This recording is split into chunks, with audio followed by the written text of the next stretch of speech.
Assalamualaikum warahmatullahi wabarakatuh. Ah, ini adalah kesempatan kita yang pertama bertemu secara virtual di kelas 12. Oke, untuk materi sejarah peminatan, yang pertama adalah mengenai respon dunia internasional terhadap proklamasi kemerdekaan Indonesia. Ya, sebagaimana kita ketahui, tanggal 17 Agustus 1945 kita proklamasi. Kemudian bagaimana respon dunia internasional? Apakah langsung mengakui atau tidak?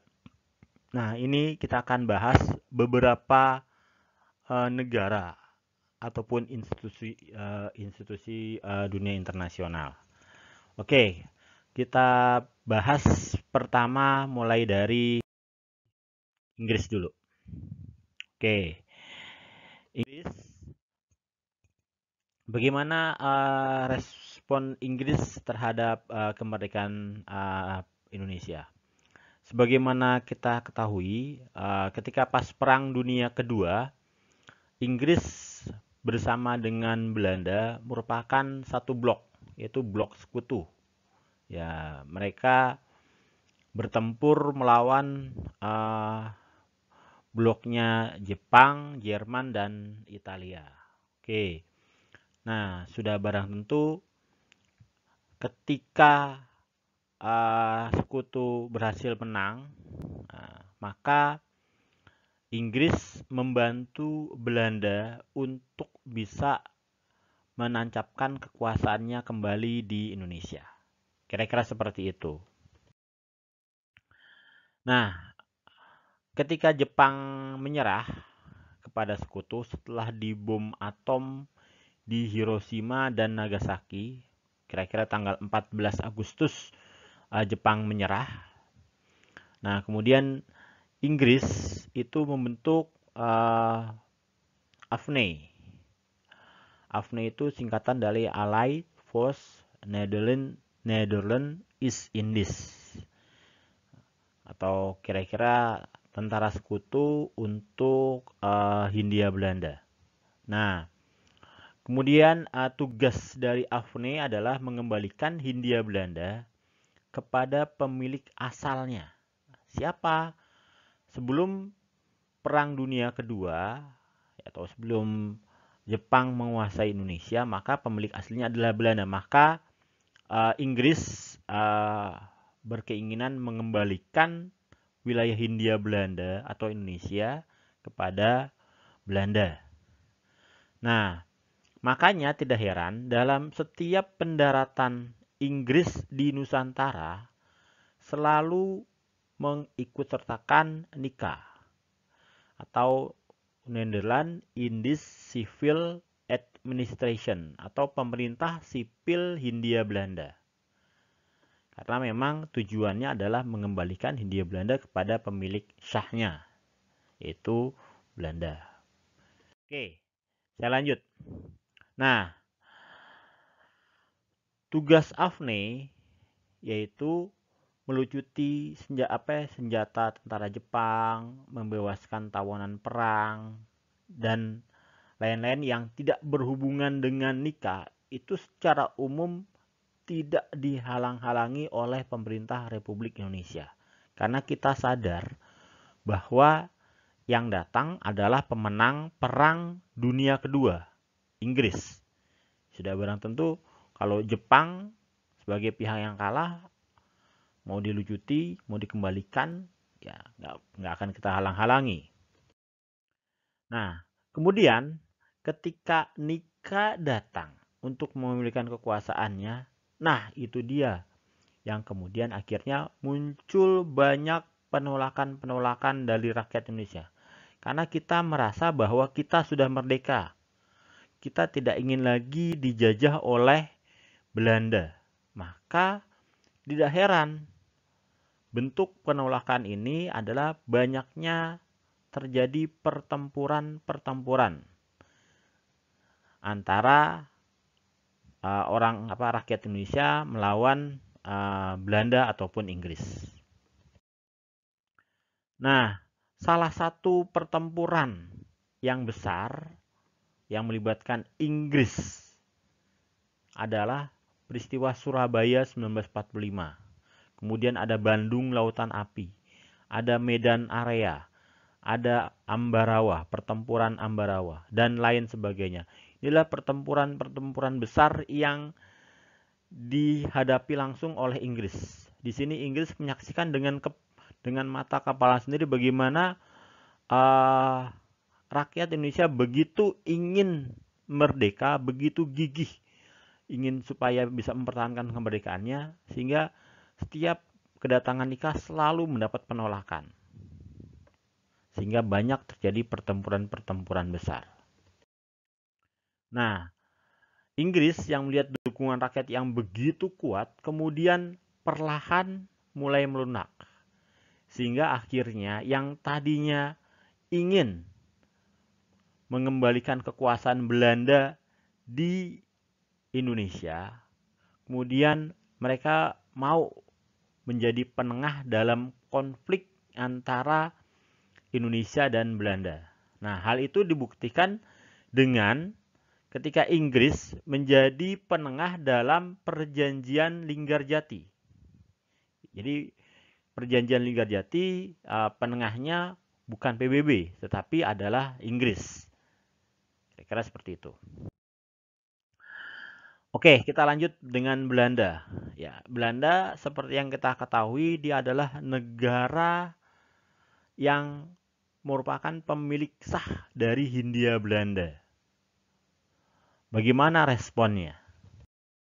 Oke, sudah barang tentu Belanda tidak mengakui proklamasi kemerdekaan Indonesia. Mereka membentuk NIKA atau Pemerintahan Sipil Hindia Belanda supaya bisa menanamkan kembali kekuasaan mereka di Indonesia. Nah, kemudian Belanda juga berusaha untuk memecah belah Indonesia dengan membentuk negara-negara boneka.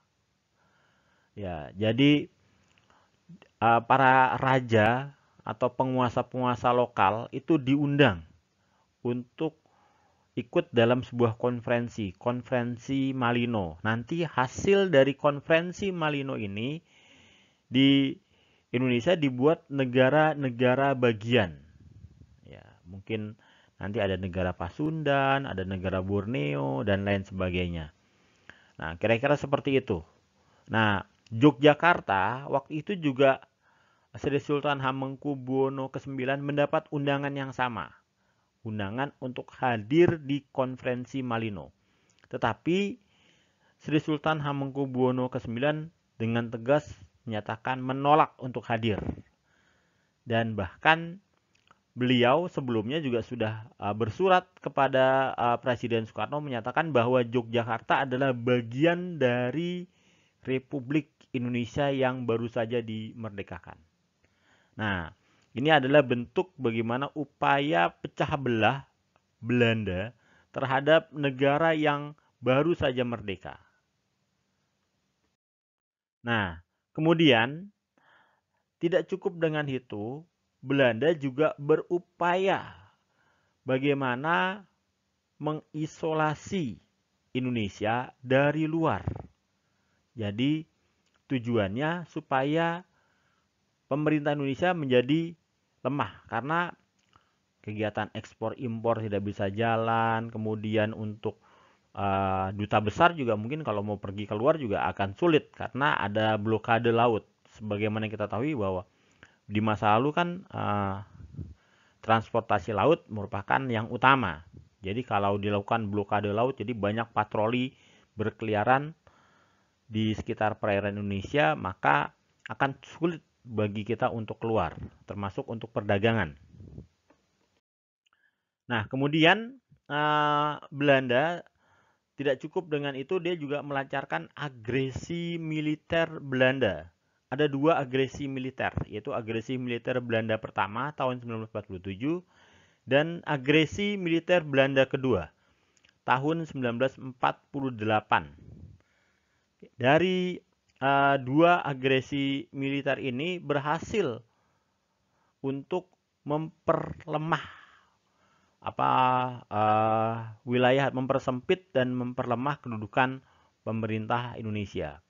Kalau dalam agresi militer Belanda pertama, itu Belanda tujuannya adalah Sumatera, Jawa, Madura, maka wilayah-wilayah kota-kota penting di sana itu dikuasai oleh Belanda, sehingga praktis di tahun 48 wilayah Indonesia yang tersisa hanya tinggal Yogyakarta. Maka di agresi militer Belanda kedua fokus serangannya ke Yogyakarta.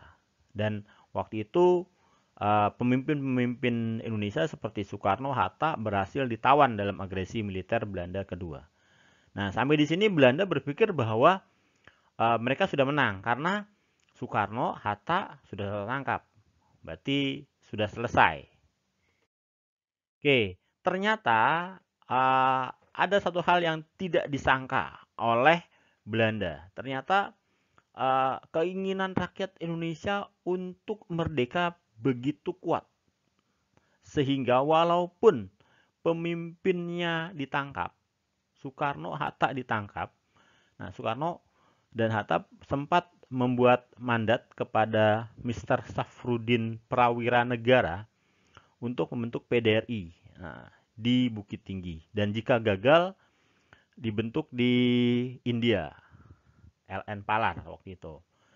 Nah, tetapi PDRI bisa terbentuk. Kemudian di Yogyakarta sendiri, atas koordinasi antara Jenderal Sudirman, kemudian Sri Sultan Hamengkubuwono ke-9, dan Soeharto, itu berhasil membuat sebuah serangan umum 1 Maret. Serangan umum 1 Maret ini memang sengaja dibuat supaya bisa mempermalukan Belanda. Karena Belanda pasca agresi militer Belanda kedua tahun 48 selalu mengatakan bahwa RI sudah tidak ada, TNI juga sudah tidak ada. Nah, maka kemudian dengan adanya serangan umum 1 Maret, maka itu menunjukkan bahwa ternyata RI masih ada, masih eksis. Buktinya ada suatu serangan yang tidak bisa ditutupi oleh Belanda. Nah, kemudian di sisi lain, agresi militer Belanda kedua tahun 48 itu dilancarkan pada saat Indonesia sedang sibuk menumpas pemberontakan PKI Madiun. Mungkin sebagai pengingat, jadi kira-kira bulan September 48 itu ada peristiwa Madiun. Nah, begitu tentara TNI sedang fokus untuk menyelesaikan masalah PKI Madiun. September, Oktober, November, Desember. Nah, Desember Belanda melakukan agresi militer. Nah, agresi itu oleh diplomat-diplomat di luar negeri dianggap sebagai tikaman dari belakang. Wah, nih Belanda kita lagi sibuk memadamkan pemberontakan komunis, kok malah diserbu. Nah, jadi pinter-pinternya diplomat-diplomat Indonesia merangkai kata-kata, sehingga akhirnya muncul simpati-simpati dunia internasional kepada bangsa Indonesia. Kepiawaian dari diplomat-diplomat Indonesia dalam meyakinkan dunia internasional bahwa Indonesia sebagai negara yang baru dibentuk itu adalah sebuah negara demokrasi yang tidak ingin terlibat dalam konflik perang dingin. Ya, buktinya adalah kita tidak pro komunis, maka kemudian mendapatkan simpati internasional. Sehingga akhirnya Belanda terpaksa setelah Amerika Serikat melihat bahwa wah, ini Indonesia ternyata dia bukan komunis nih. Amerika Serikat yang awalnya tadi mendukung Belanda menjadi berbalik mendukung Indonesia. Akhirnya Belanda terpaksa tunduk dan mau berunding dengan pemerintah Indonesia di perjanjian Rumroyen dan di KMB atau Konferensi Meja Bundar. Oke, akhirnya pada tanggal 27 Agustus 1949 sesuai dengan hasil kesepakatan dari Konferensi Meja Bundar, Belanda melakukan penyerahan kedaulatan. Penyerahan kedaulatan ini dilakukan secara berbarengan di Jakarta maupun di Den Haag.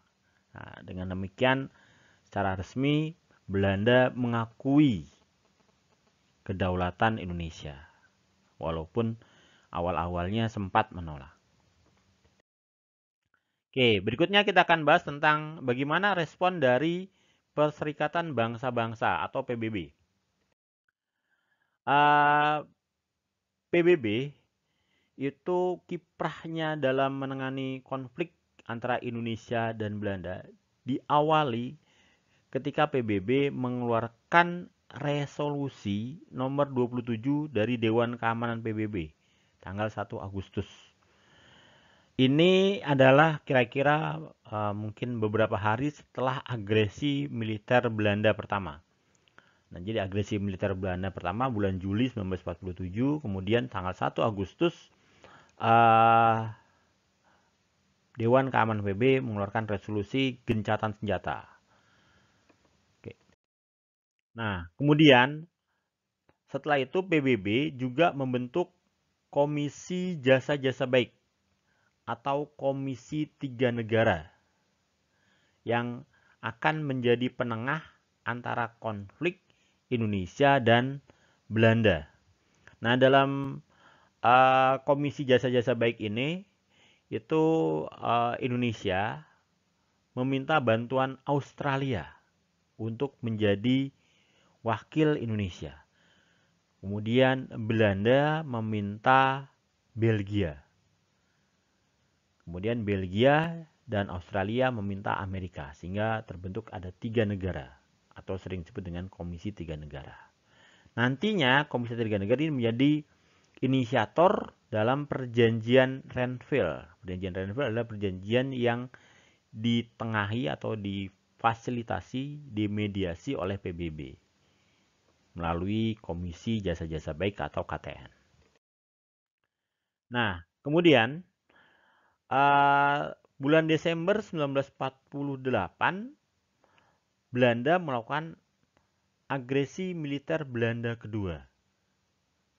Di mana pada agresi itu Presiden Soekarno, wakilnya Muhammad Hatta dan para menteri berhasil ditangkap, kemudian ditawan, dibuang ke Pulau Bangka. Nah, kemudian PBB mengeluarkan resolusi nomor 67 tanggal 28 Januari 1949 yang isinya gencatan senjata, bagaimana baik pihak Republik maupun Belanda supaya tidak meneruskan konflik bersenjata. Dalam perjalanan waktu nanti PBB mengganti Komisi 3 Negara atau Komisi Jasa-Jasa Baik menjadi UNCI atau United Nations Commission for Indonesia. Nah, UNCI ini nanti yang akan menjadi penengah dalam perjanjian Rumroyen dan KMB. Nah, seperti yang sudah kita bahas tadi, KMB hasilnya adalah Belanda mau mengakui kedaulatan Indonesia. Sehingga dengan demikian berakhirlah konflik antara Indonesia Belanda dengan dimediasi oleh PBB. Oke, cukup. Assalamualaikum warahmatullahi wabarakatuh.